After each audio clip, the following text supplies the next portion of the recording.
Hello and welcome to another episode of Campaign Middle East on the Record podcast. I'm Anup Oman, the editor of Campaign Middle East, and joining me on the show today is Kaavyanjali Prasad, adtech and martech expert and the search and growth manager at EmiratesNBD. Thank you, Kaavyanjali, for joining us on the show today. Thanks for having me, Anup. How do you feel? How has this morning been so far? Oh my God. So today morning I was thinking, okay, it might rain. So I was just thinking this thing will get rescheduled, but yeah, thankfully not.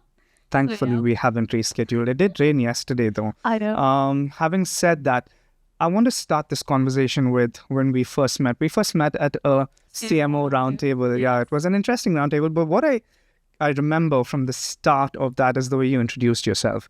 You said that you were a professional marketer, which you are, but you also said that you were passionate about personal branding. I want to ask you that question. Let's start there. Okay. How does your expertise in one feed into the other? Why do you feel it's important for leaders to not only focus on brand? And unfortunately, there are a lot of people who don't quite understand what brand means. So why is it important for leaders to focus not only on brand from a corporate perspective, but also on their personal brand? So personal branding and business branding, these two are kind of like overlapping entities. Mm-hmm. For me, I look at it from a marketer's perspective. When you talk about business marketing, you have like 3 to 4 broad laterals which you need to stick to, like storytelling is there. You'll have to have your brand narrative. You will have to have your objectives and the bottom line, like the KPIs and KRAs. But when you talk about personal branding, it is kind of like a little blurred. You really don't need to quantify things. It's your business branding and creating awareness about what exactly is your brand mission. And the most beautiful thing about personal branding is you can be yourself.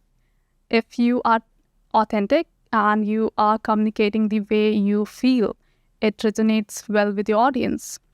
It really helps you in getting traction to your business brand if you are small to medium business owner.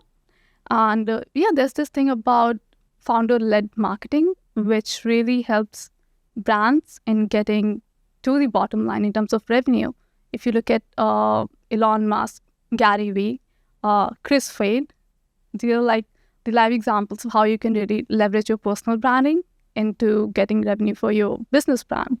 So there's this survey from Nielsen. It says that 92% of the consumer, they would want to buy product from your brand if it is getting promoted through individuals and not coming from the brand itself, because it just creates more credibility and they will trust people who are using the product or the services instead of brand pushing the campaign.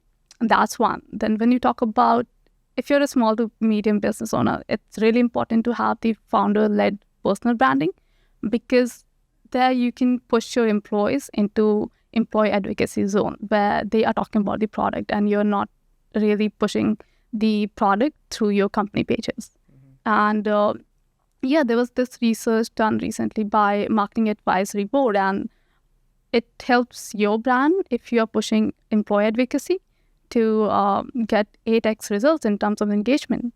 And most of the brands which are into founder-led personal branding and weaving the story around the brand are leveraging through UGC and the employee-generated content, that is employee advocacy. And we'll get to employee advocacy and UGC in a minute. Okay. But I'd be remiss if I didn't pick your brains on digital advertising and digital marketing, because that's what your forte is. Mm-hmm. Now, let's zoom out a little bit. Let's focus on digital marketing. What are the major changes, so to speak, that you've noticed within digital marketing, especially with the advent of so much tech coming in? Within that space, what are the changes that you've noticed over the past 12 months? And what are the major challenges that you see coming up in the 12 months ahead that we need to address? I would say AI and tech, it's been there for a really long time. It got hyped up in like last 3 to 4 years, and AI is like the new word. You just need to like fill it everywhere so that it gets more traction. I remember like in 2003, 2004, I used to use, I've forgotten the name of the software, but we used to edit the pictures. I'll just put my face into someone else's picture and all that stuff. And my parents wouldn't know, like, it's not me. So that was the kind of stuff we used to do back in 2003, 2004. And no one was like talking about AI. but we were doing that. But now it is just hyped up. But when you talk about the advancements and the machine learning part, where you can train the AI to help you in getting the work done much more effectively and efficiently, it is indeed game changer, because when you look at the lead time and creating content in bulk, it really helps you in trimming down the duration. It gives you better structure. Say if I want to work on a campaign for my personal brand, and I'm sitting somewhere and then I just like got some idea, and then if I don't have a notepad and stuff, it just gets lost, because like tomorrow you might not really remember about it. But if I have ChatGPT on my phone, I can just quickly prompt the GPT about the ideation part and ask questions, and then refine it more based on the objective I would want to have. And for me, it might be get more engagement on LinkedIn and educate people about how you can leverage AI tools in creating content for your personal branding when you have a full-time job, because having a full-time job is like another story. It's very daunting. You're occupied all the time. You get just weekends. And if you have access to the AI tools and you know which one to use, it just streamlines the process. You get done with 1 week of content creation in just like 1 to 2 hours. I want to touch upon that. You mentioned AI, and that's, again, a big conversation. Like you said, it's been there forever. But with the hype cycle that's come up with ChatGPT, with generative AI, it's kind of changed the ballgame a little bit. Sure. Yes, in terms of creatives, in terms of copy, what used to take weeks can now be done in seconds, right? Yeah. But that is also fed in a way to a lot more content being generated. There's so much of content, both AI and human-led, that is generated now, that we have to take a step back and ask, is this really delivering value? Is it really solving a problem, right? So from a value generation perspective, and this is a part of what we've spoken to multiple CMOs about in terms of what's the point of brand? What's the point of marketing? At the end of the day, it is to solve a customer problem. True. It is to improve customer experience. It is to bring value to the table, right? Yeah. So in that sense, what value are we getting out of not just making our jobs easier, not just working something on the side, like you mentioned, over the weekends and creating, new creatives or copy, but what value is it generating in that sense? In terms of value generation, I would say we should always stick to quality over quantity, because there's been a lot of, there are like a lot of social media gurus. They'll be like, okay, you should post often, the frequency thing. And it is all true. But again, you can't compromise on the quality, because then you'll just lose your audience. They would think that, okay, this is like filler content. Filler content as in like, which is just there to fill this space, and it's not adding value to the audience who are at the receiving end. And to overcome this, I feel you need to push educational content where the audiences are getting something out of it. Because personally, I wouldn't spend time on someone else's podcast if I'm not getting anything out of it. Say if I talk about content creation using AI tools, and if I'm just blabbering about how AI is being so transformative and is being there since always and all that stuff, without mentioning the real tools which I have used and which might help you, that will be just waste of time for the audiences who are like invested in your videos. So I try to make sure that if I'm putting out a content, I would pick content which will help someone in aiding their personal branding journey. So it's not just in that sense about what AI tool you're using, how you're using it. Yeah. And we're not making a plug for any specific company or the AI tools at the moment. But the idea is then to go back to the strategy. It's always to keep the objective in mind in terms of what are we trying to do by creating this video? What is the strategic thought behind it? That's interesting. I'll take a step back now and speak to this concept of the noise that's around. Right? We spoke about the fact there's so much of content being generated that everyone seems to have an opinion on everything nowadays. Right? Sure. And in your role within search and growth, in your understanding of personal branding, in your expertise within digital marketing, how important is it to create the right type of content that creates value in the way you're doing it, rather than adding to that noise? About the noise, I feel there's a lot of content which sometimes overwhelms you, and you wouldn't know which one to really follow. Because, say, if I'm telling you, okay, if you don't have a graphic design background and you want to create artwork for your personal branding, if I'm suggesting you tools which I've used heavily for like past 5 years, I Like would what? pick one that would be Canva. It's the easiest one. It's just drag and drop, you edit it based on. But again, you'll have to have like sense of aesthetic. You need to understand the design elements, because sometimes people, they just go all over the place and it just looks very tacky. So again, you need to learn the basics of design yourself. You'll have to do the research, do the hard work, and then use the AI tool to leverage that.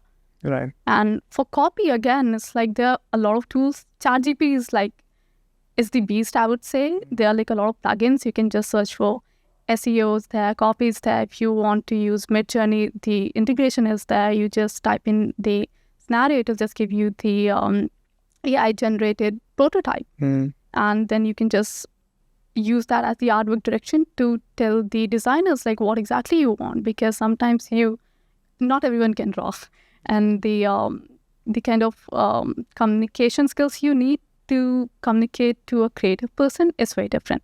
You can't just tell them like, okay, I want this, and you can't expect the same outcome. It will be like two different things. But AI is like really helping us in streamlining the process. In a way, it is faster for us to execute things, and it is efficient for the other parties as well. It will just trim the time for content creation if the briefs are on point and they know what exactly you want. And with AI, I know I'm kind of like fangirling AI these days. Even in the office, everyone's like, oh, this lady. But it just makes your life easier. And with ChatGPT and OpenAI and all that stuff, you have the memory update thing. Right. I have like different segments for work, for my personal stuff, and I don't need to feed in the information again. I'll just go back to that chat and prompt the follow-up question, and I'll get the result. Right. So it has just made my life easier in terms of getting the structure out of it, because most of the time, I think I'm gonna reiterate the ideation part, where you get a lot of floating ideas, but you're not able to get the structure, and then you just forget about it. Yeah. But if you have like a proper documentation, or you document all of the things where the ideation part is there, and then you have the framework on how to execute it, it really helps you in getting that extra edge compared to people you work with, or even in your like personal space. You would know things which other people are still thinking about. They have not executed things, but you are like step ahead of them. So let's talk a little bit about the other side of the coin. There's a larger question around the need for more authenticity, right? A lot of conversations that we've had around our CMO roundtables have also focused on customer experience, personalizing content, humanizing content, understanding that, a narrative that works, for example, in the US or the UK, great campaigns, great agencies may not work here in the UAE, may not work in Saudi. So how important, both from a corporate brand and building a brand perspective, as well as a personal brand perspective, is it to feed a little more into these raw, unfiltered opinions, videos, text, images, as well as user-generated content? A lot of influencers that we've seen have started doing this, right? Is that a trend that you see that brands and personal brands of leaders need to start taking into consideration as well? Yeah. So when you talk about authentic raw content, there are like two different laterals. One's BTS, which comes from the brand side. Then you have UGC, user-generated content, which comes from the consumer side. And as a brand, you really need to be thoughtful of what channel you pick to put those kind of content there. Because if you are putting BTS, which is not very professional, on LinkedIn, it might get a lot of engagement, but it will hamper your brand in a way you wouldn't really notice. But if that content goes on Instagram, that will be like the best shot or TikTok, for instance. So you really need to have the marketing mix, the channel mix, which resonates well with the content and the narrative you want to have. Because as a personal brand, I wouldn't want to mix my quirky side with the professional side, because the content which is quirky might be suitable for Instagram. But if I put the same content on LinkedIn, people will interact with it. I'll get more engagement. That is fact-based. But in a way, subconsciously, it'll just dilute the personal branding efforts. So is that a need again to go to define your success metrics carefully? Yes. It's not just about ad impressions. It's not just about engagement, No. but understand the effect that it's having on the brand itself in the long term. Yeah. And you need to have the whole plan. It just can't be like this quarter or next quarter. You need to think in like maybe 5 years down the line what you would want to really do professionally. And you fine-tune your strategies which are aligned with that particular goal. If you want to be a thought leader on LinkedIn, you would have to work on your personal branding in a way which reflects that, okay, you have authority in that particular domain. And people would want to listen to you and trust you and take action based on your advice. It shouldn't be like you're just blabbering and they're not getting anything valuable out of it, or you're just posting your maybe vacation pictures with B2B sales captions. So to just you shouldn't do things just for engagement, but you should have a target market, like know your niche market. For me, I would say I would want to stick to AI, and I would want to stick to marketing and product or business marketing, and how these different departments can leverage AI tools to streamline or fast track their processes. We're seeing agencies on both sides. So you have agencies who are helping brands with their brand building and marketing efforts. Yeah. You're also seeing agencies who are helping leaders with their personal branding coming up now. And this has been there for the past 5-6 years compared to the 20 years, 25 years, 30 years even that agencies have been helping major corporate brands. The question is the vision, the objective, or how you define success different for these two sets of agencies? What is the outcome that you're looking for from a personal branding viewpoint for specific leaders, and what kind of outcomes or success are you looking for from brand perspective? Here it's a little tricky, because if you are a founder of a small to business, I'm not talking about like real big enterprises here. Personal branding will be able to impact your bottom line if you're a small to medium business owner, because then you'll be able to track the conversion. For big corporates, like real big ones, you really can't monetize like how it is impacting the bottom line unless you have tracking for each of your employees or each of the senior leadership people who are doing the brand building on their personal level. So when you talk about founder-led marketing, here you really need to understand your company's vision and mission, and then you try to interweave or interconnect the personal brand narrative, where you are talking about the same things, but you're adding the personal touch. Say if we talk about Chris Fate, he looks fit, and then he has a brand Fit. It is into like healthy snacking. Here, if you look at these two brands, Chris and then Fit, these two are reflections of each other.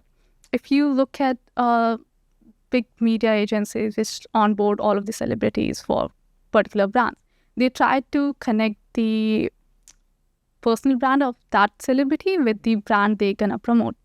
So you need to be like really thoughtful of how you portray yourself on your earned social, and how you are trying to connect the dots back to your business branding objectives. From a search and growth perspective, before we conclude, what are the major trends that you're seeing that are changing the way search and growth operates? Like, there's a lot of people who are just looking for the latest update in the algorithm and trying to ride the wave of that, right? But are there certain key fundamentals that we shouldn't stray away from? Are there certain things that we have to keep in mind going forward? For search, I would say, again, I'll try to tie it back to personal branding. When you talk about personal branding, search plays a real big role, because if you really want to tap into the personal branding domain, you would want to have your own personal website. And then the search engine ranking and all of this stuff comes into picture. And how the AI industry, Gen AI, is impacting the search at the moment is you must have seen when you Google stuff, you get the top recommendations and drop down questions. It is in the process of getting where your blogs wouldn't be the top recommendation under like top 3. You would get AI generated answers because of the integration. And then there are like different tools, again, plugged in with ChatGPT, which you can really use to analyze the content, which the search engine, maybe Google, Bing, or Yandex would want to push when you are searching for certain things. Say you want to look for podcast studios in Dubai. And then at the moment, you might see blog posts or the recommendations based on a Google business account. But in future, the way everything is getting disrupted, if you don't pick the right tool to aid your business or personal branding, even for search or growth marketing, you might just get replaced. So is that then based on the amount of content you're putting out, the type of content you're putting out, the consistency in the content you're putting out? Because earlier there used to be certain go-to metrics like, you need to have a Google Knowledge Panel, you need to have a Wikipedia page, you need to have a personal website, you need to put up blogs, and then everybody started doing this. And then when you Google somebody's name, you see all of their photographs, you see the website, you see, you see their LinkedIn and social channels. Exactly. But now with Gen AI, that's going to change because a lot of it's going to be taken based on the latest, most relevant content. So is that from a search and growth perspective also, is what we need to be focusing on as leaders changing? It does, because when you talk about the way AI is impacting search, it is based on the most like recently updated articles. Earlier, there was this trick that, okay, you go to blog post and you don't change anything, just tweak the title a little, and the updated date would be like the recent one. It will give you more traction. But there are like a lot of tiny elements which dictate the domain authority, which depends on your backlinking. It depends on the kind of keywords you're using and how you're using those particular keywords, like high search volume, long tail, short tail keywords into your blog posts. But there are tools like, if you talk about, again, I'll go back to OpenAI. There are plugins where you can look for topics, where you can get the volume based on the frequency of search, and just create content based on the trending topics or the questions which people are looking for, and then solve the problem, and you'll get the traffic automatically. Wonderful. Thank you for joining us. It was a great, lovely conversation with you, Kaavyanjali. Thank you so much for joining us. And that's a wrap on this episode of On the Record with Campaign Middle East. Stay tuned for more such episodes. This was the first one that we had on founder-led marketing and personal branding. We're going to cover a lot more of interesting topics around brand and marketing in the months to come. Stay tuned.